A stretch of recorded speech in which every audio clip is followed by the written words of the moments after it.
Okay, some Akuma 101.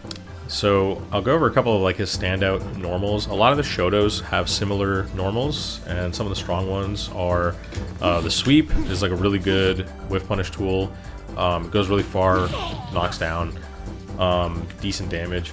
The crouching medium kick is also a staple. This is also pretty long range, hits low. It can be cancelled, so often when you're looking for like a whiff punish at like this, you know, like one jump kind of range, you're looking to punish things with your crouching medium kick. That's your like footsie button. Close fierce is your like optimal combo starter. If you're doing a punish against like a standing opponent, that's the button you want to go for. Generally. Crouching medium punch it's just a really fast button, but it's your optimal button to like build meters. So if you've ever got a bit of space to yourself and you're like close to having a stock of super, you want to use this to just like just get to that bar, because that changes your neutral game a lot. Towards strong is a very important tool for Akuma. First of all, it's completely unthrowable. I think that's just a straight up oversight in the programming. Like, he cannot be thrown during this animation. So it's a useful mix-up in like strike throw situations.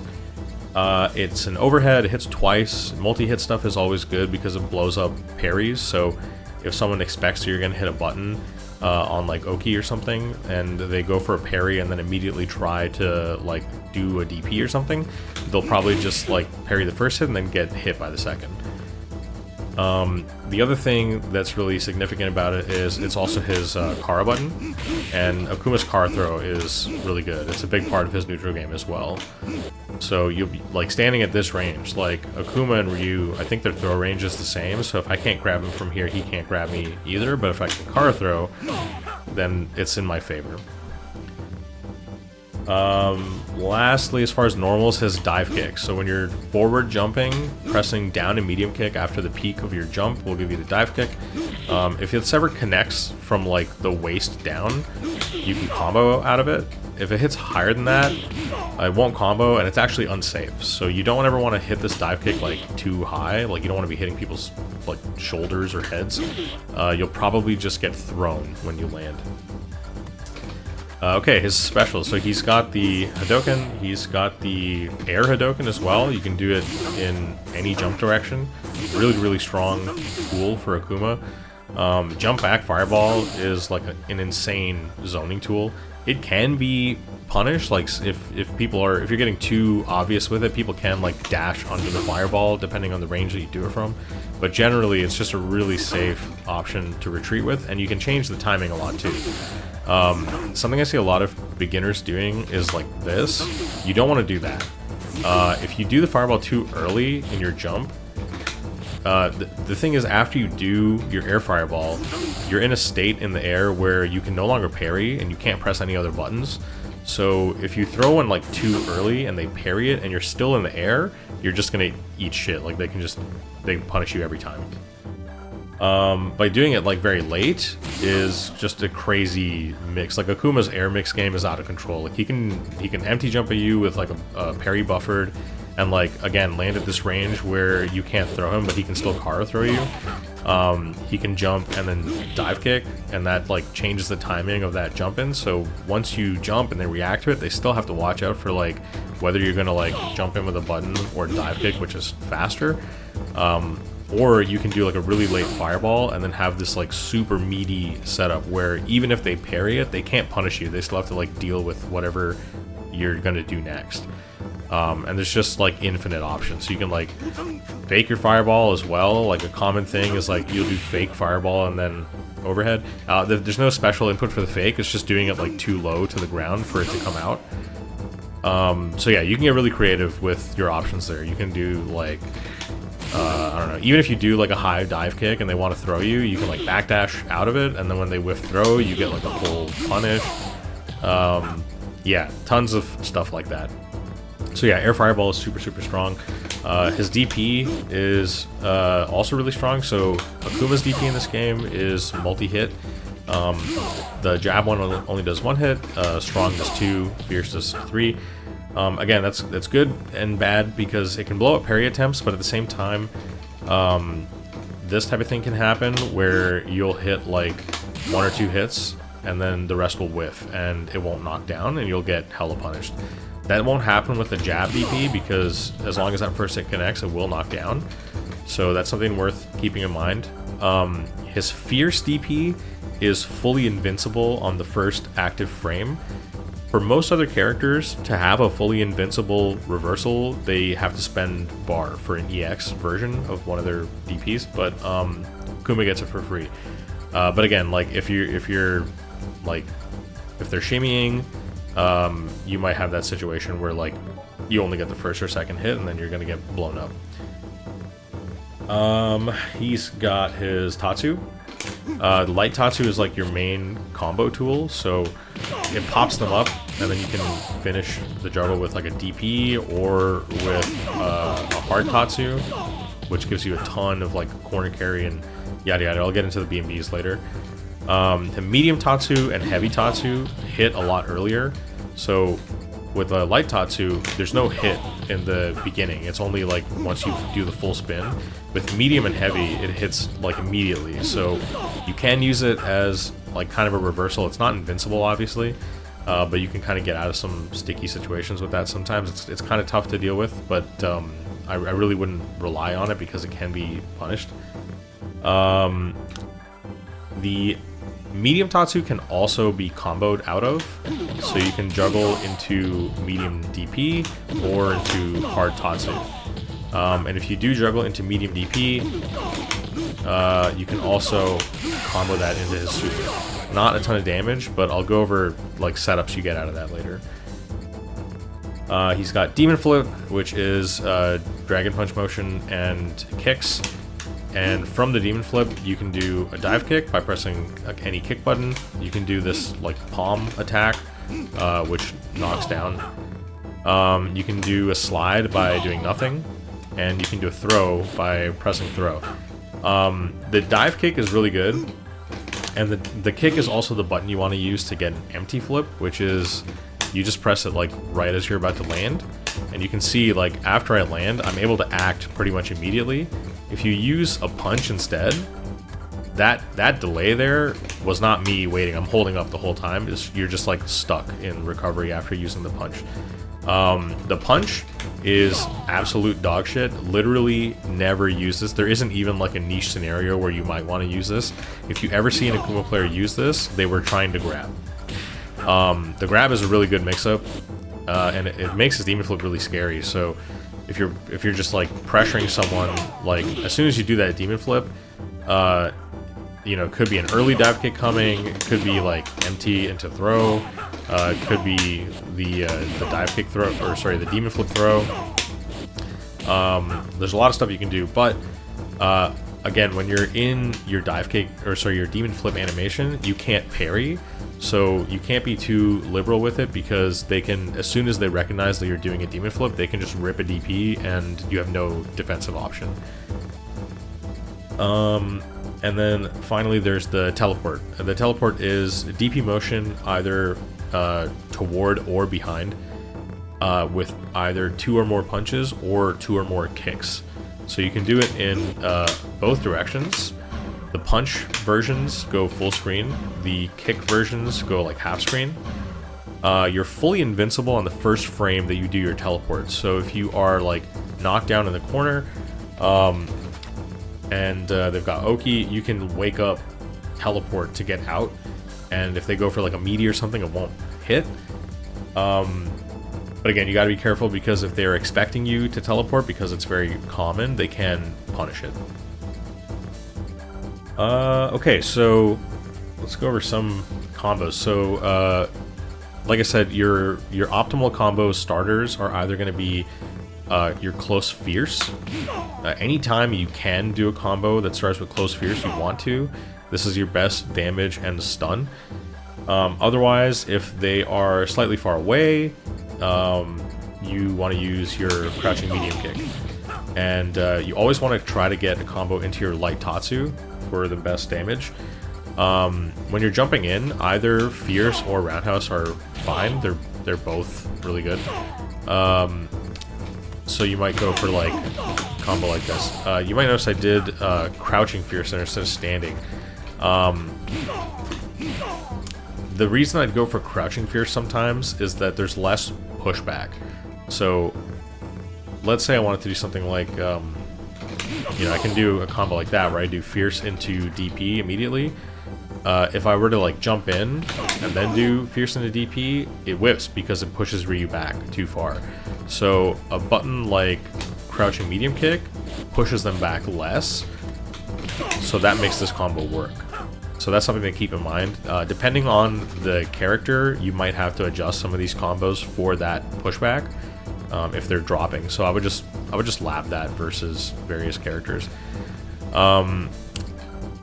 When your opponent is crouching, your light Tatsu juggles will not work. So in those cases, you would optimally go for medium Tatsu into those juggles, like I mentioned. You got to make sure you're double tapping if you want to be hitting those consistently. Otherwise, like, you can't always do something like this. But yeah, preferably you get comfortable doing the medium Tatsu juggles. What else? So in general, like, your crouching forward is a really good whiff punish tool. So if they ever like whiff something in that range, you can just go low forward directly into super if they're crouching. If they are standing, then you just go straight into your bread and butter. And Akuma's got like a crazy number of anti-air options, so the anti-air situation in Third Strike in general is like very complicated because of parry, but he's got a lot of ways to like blow up parry. So if you go for your Fierce DP, it's fully invincible at the startup, so if they go for a button, it'll probably beat it.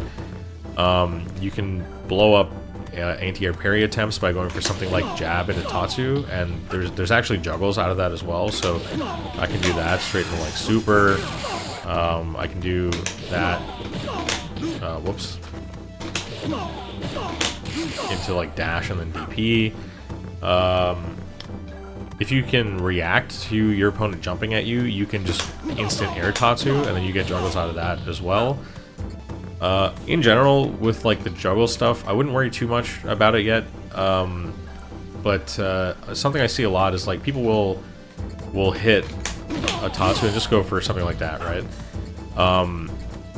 You can get a lot more damage in a situation like that, and I wouldn't worry about like, you know, going nuts about optimizing it, but just like a simple step you can take to get a lot more out of those situations is when you hit an air Tatsu, just go for another light Tatsu after you land. So I can do this into light Tatsu, and then that sets up the spacing. It like pops them up so that you can get all 3 hits of that Fierce DP. So that was like 47 damage compared to like 19. Okay, so Akuma's super.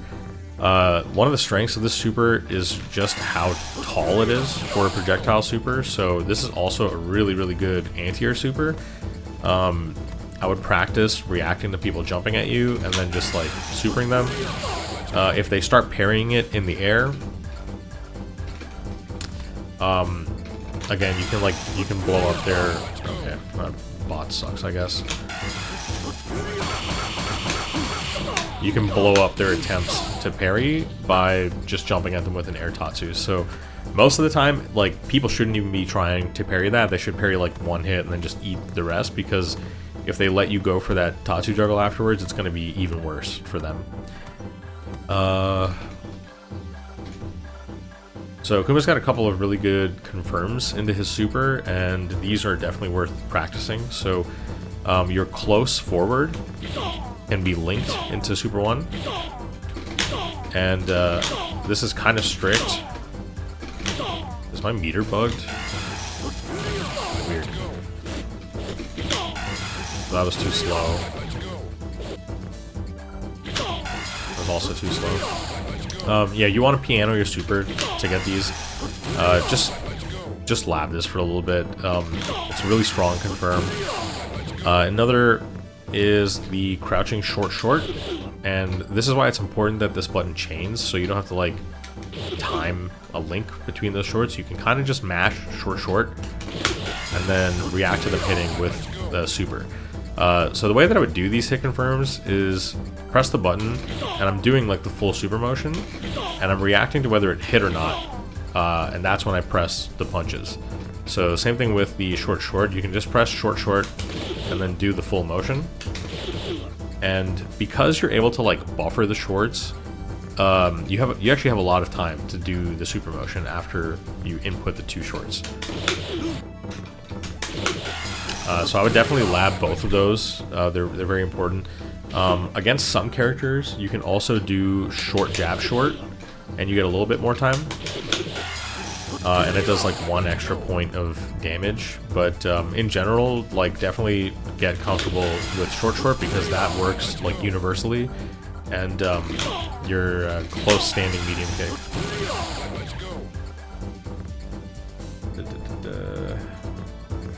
I wouldn't worry like at all about Demon right now.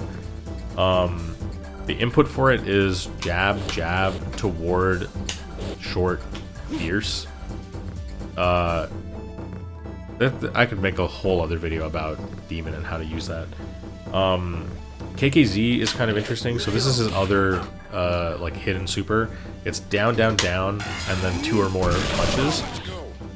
The notable thing about KKZ is the first hit of it, like the big bolt in the middle, is unparryable. And you can see it does a fuck ton of damage, especially if you have a taunt. So, doing like a raw KKZ is, you only really do it in like a chip situation. So, you can see, this bot sucks.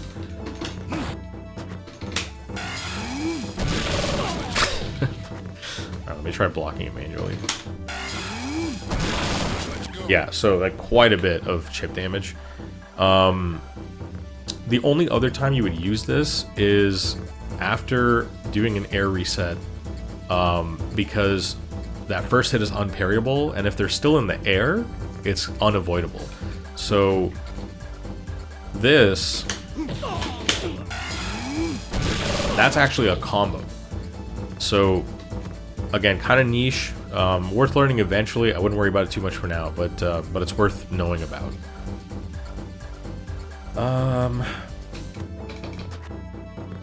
What else? I guess another like thing to know about is, again, if you're looking to chip someone out, doing the fierce Shakunetsu Hadoken into Super 1 is just a lot of chip damage. So if they're in a situation where they're low enough that they have to block that,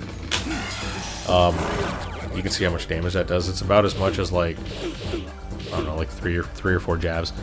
If they're like in that range and you get a knockdown, you can just go for that setup, and then because they're projectiles, if they start parrying all of that, first of all, it's very hard to parry because there's the 2 different projectiles and they might be like out of sync.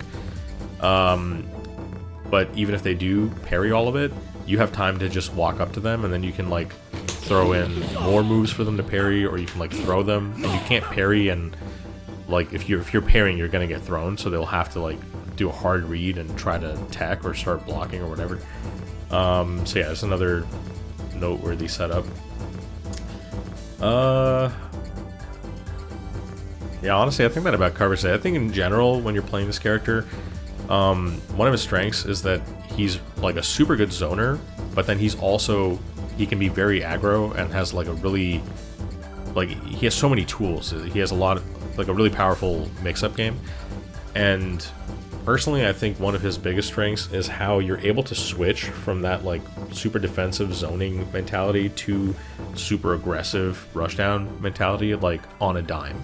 And it's really hard for your opponent to deal with that. So you can go from like doing jump back fireball, neutral fireball, just trying to like get them to jump at you, and then you've got so many anti-air tools.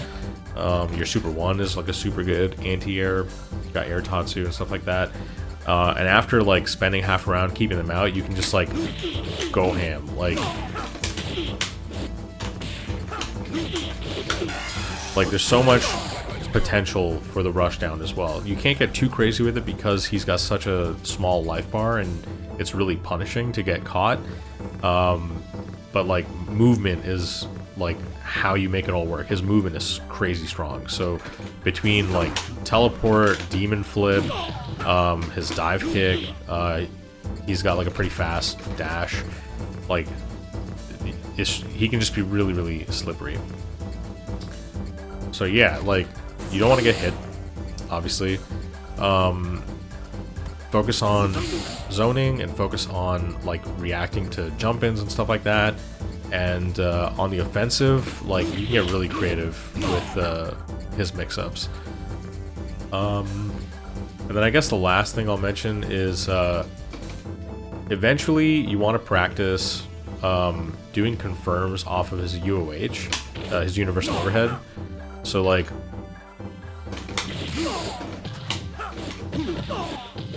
I mistimed it there, but you can combo off of the universal overhead. So if you do it really meaty as they're waking up, you can combo into like medium Tatsu and then juggle that into hard Tatsu or medium DP. Or if you space it perfectly, you can do it meaty by like hitting it from really far, and then that will actually link into your Super 1. And because it's going to hit them crouching, that will do a lot of damage as well. Again, more advanced is pretty hard to hit confirm that visually. It is kind of an option select because when you get hit by the UOH versus when you block it, you take longer to land when they block. So I can do the super motion, and like I did it really, really late there, but I can do it with that timing and it won't come out. But if I hit them with that same timing, it will. So, you know, it's, again, something to keep in mind. I wouldn't worry too much about practicing that just yet. Eventually, it's something you'll have to integrate into your game because his other strong confirms in the super, like the short and the standing medium kick, they both just get beat by crouch blocking. And in order to like open up your opponent so they're not just crouch blocking everything, you got to use the Kara throw. So if you're like pressuring them, you stick that in there a few times. You've also got your overhead. You're just trying to coerce them to like stand up so that you can finally like hit one of these, or like they'll, you know, make him go for like a parry or something and then get him with this guy.